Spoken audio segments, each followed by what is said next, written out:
Today's episode of Off the Timeline is titled The 1998 Big Ten Plot That Nearly Broke the Big 12. What if I told you the Big 12 almost fractured in 1998?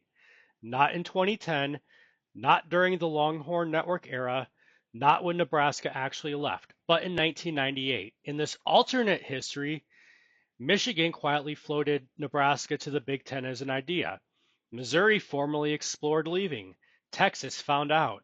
And emergency governance meetings nearly reshaped college football a full decade early. Nobody defected, but everything changed. And once you see the dominoes, you cannot unsee them. Now let's set the table for the leak that shouldn't have happened. Let's rewind to 1996-97 window. The Southwest Conference has collapsed. The Big 12 is brand new. Power structures are unsettled. Nebraska is at peak dominance. Texas is adjusting to a new conference identity.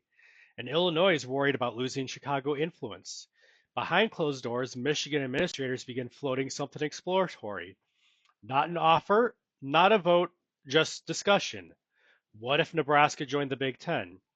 In this alternate history, the idea leaks. Not publicly, but inside athletic director circles. And that leak creates instability. And that sets the table to Missouri making it real. Now, here's where this goes from rumor to panic. Missouri football was culturally Big Eight, Midwestern, not Southern. In this alternate history, Missouri does something bold in 1998. They formally submit exploratory paperwork to evaluate Big Ten membership. Not publicly, but Texas finds out. Now pause. Because this is where you may be thinking to yourself that Missouri would have never done that so early. But remember, the Big 12 had just formed. Governance structures are fluid. Revenue models weren't locked in. If you're Missouri, you ask, if Nebraska leaves, where do we land? So they test the waters. And that's the moment the crisis becomes real. And that sets the table for Texas responding. Once Texas learns Missouri is exploring exit options, panic sets in. Not public panic, institutional panic. Emergency governance meetings, revenue formula debates, voting block discussions. And here's what happens in this alternate history.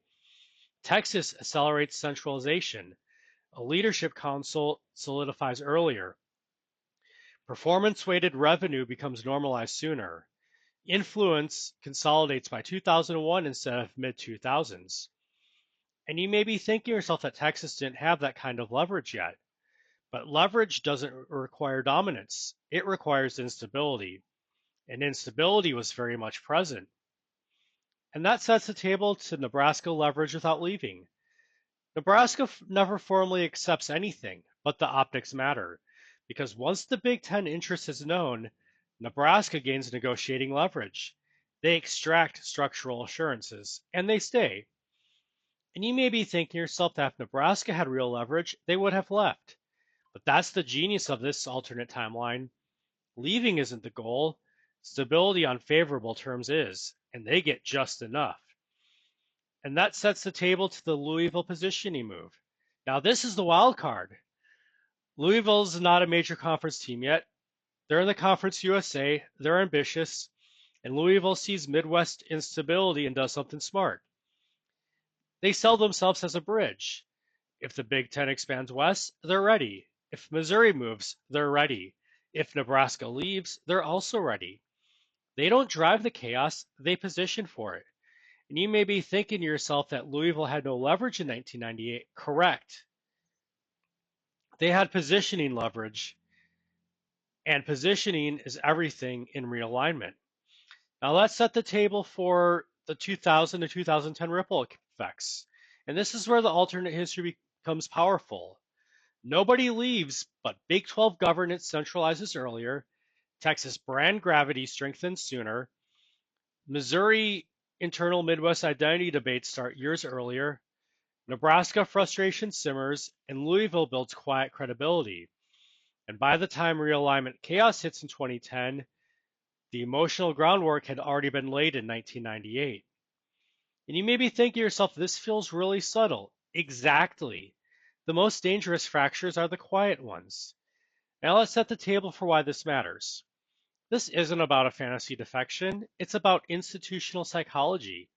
College football doesn't move because of one event, it moves because of governance distrust, revenue insecurity, identity tension, and leverage plays.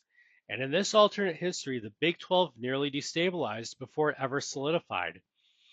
That changes how 2010 is seen entirely. And that sets the table for the final escalation. If Missouri formally tests the Big Ten in 1998, if Nebraska extracts concessions, if Texas centralizes earlier, then the 2010 departures don't feel so shocking, they feel inevitable.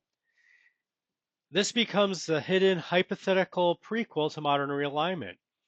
And once you look back through that lens, the signs were always there. And if you enjoyed this deep dive into alternate history college football chaos, hit like so more fans see it. Comment below. Would Missouri have actually made this move in 1998? And also, does Nebraska eventually leave anyways? Subscribe if you want more high-level realignment what-ifs like this. And check out the videos on your end screen right now. And I'll see you in the next timeline.